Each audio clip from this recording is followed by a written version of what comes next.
meu ficante era psicopata e eu não fazia ideia disso. Eu conheci um psicopata na vida real. Há uns 2 anos atrás, eu conheci um garoto aqui pela internet. Ele era gente boa, basicamente a gente tinha os mesmos gostos, os mesmos assuntos, os mesmos interesses. Ele era aquele tipo de pessoa que parece que você conhece há vários anos, sabe? Mas na verdade a gente se conhecia há pouco tempo. Todos os dias a gente ficava até de madrugada conversando, jogando, se divertindo. Então eu achei que seria uma boa ideia chamar ele pra vir aqui em casa. Talvez pra gente passar a tarde junto, se conhecer pessoalmente, ou até mesmo ficar gastando tempo jogando videogame ou nosso jogo favorito. A minha mãe e a minha irmãzinha estavam em casa, então eu me senti mais segura e confortável pra chamar ele pra cá, justamente porque eu não estaria sozinha ali com um homem, né? Então no mesmo dia eu mandei a mensagem pra ele e ele aceitou. Disse que de manhãzinha estaria comigo pra tomar café. Assim que ele chegou por volta de umas 8 da manhã, eu apresentei ele pra toda a minha família, então a gente ficou trocando papo, tomando café e até mesmo conversando sobre coisas assim do dia a dia. Até que ele começou a falar do trabalho dele. Ele era enfermeiro e nem eu sabia disso. Por Cal, ele sempre mudava de assunto pra outras coisas aleatórias e sempre evitava até mesmo falar sobre coisas que levassem a isso. Então, quando ele disse isso na mesa, naquele momento, eu até fiquei meio surpresa. Minha mãe, logicamente, ficou muito interessada no trabalho dele e acabou perguntando mais. E ele começou a falar umas coisas muito esquisitas e estranhas. Ele disse que amava muito a profissão, mas em específico gostava muito de ver sangue. Ele disse que amava furar a pele das pessoas, de ver machucado aberto, fraturas e disse outras coisas mais esquisitas ainda. E tudo isso ele dizia com um sorriso no rosto, como se fosse a coisa mais normal do mundo. Na hora eu fiquei sem reação junto com a minha mãe, mas eu não comentei nada justamente pra não assustar minha irmãzinha que tava do lado ouvindo tudo aquilo. Honestamente, naquela hora eu achei que ele estivesse tentando fazer algum tipo de graça e eu tentei relevar. Eu chamei ele pra ir pro quarto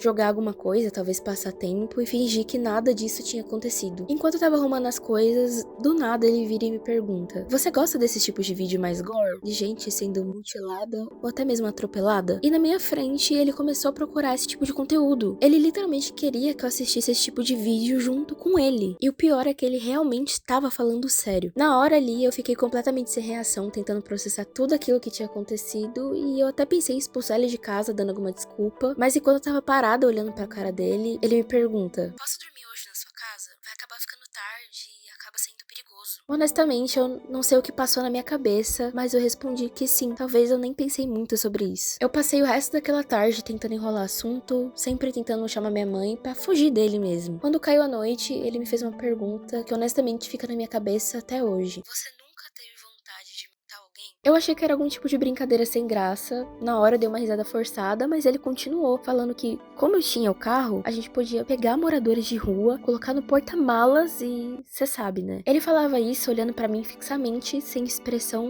nenhuma, como um completo louco mesmo. Ali naquele momento, eu percebi que aquele cara não tava brincando comigo. O jeito que ele falava era tão estranho, tão frio, parecia que ele tava comentando sobre algo normal mesmo, assim como a gente comenta sobre o clima. Nem parecia que era a mesma pessoa que eu conversava todos os dias, até de madrugada em cal. Eu me lembro que eu tava com o controle do videogame na mão enquanto eu tentava entender se aquilo realmente era um tipo de uma piada doentia. Eu lembro que na hora eu fiquei pensando se realmente era uma boa ideia mandar ele embora, porque talvez ele poderia surtar e tentar fazer alguma coisa comigo. A melhor decisão que eu pude fazer naquele momento foi fingir que tava tudo bem e tentar aceitar aquilo, pelo menos naquela hora. Então eu simplesmente dormi com ele do meu lado, dividindo a mesma cama, mas eu tava praticamente sem conseguir fechar o olho. No outro dia eu acordei mais cedo do que minha irmã e do que minha mãe pra fazer o nosso café. Eu tentei agir normalmente e eu disse que eu levaria ele embora, simplesmente porque eu não queria e eu fiquei com receio dele ter contato com as duas de novo. Assim que eu deixei ele na porta da casa dele, eu dei um sorriso falso, fingi que estava tudo bem e me despedi normalmente. Mas o trajeto inteiro eu voltei tremendo, pensando se aquilo que eu fiz era certo, de ter chamado uma pessoa que eu achei que eu conhecia, mas na verdade eu não conhecia nada, pra dentro da minha casa. Assim que eu cheguei em casa,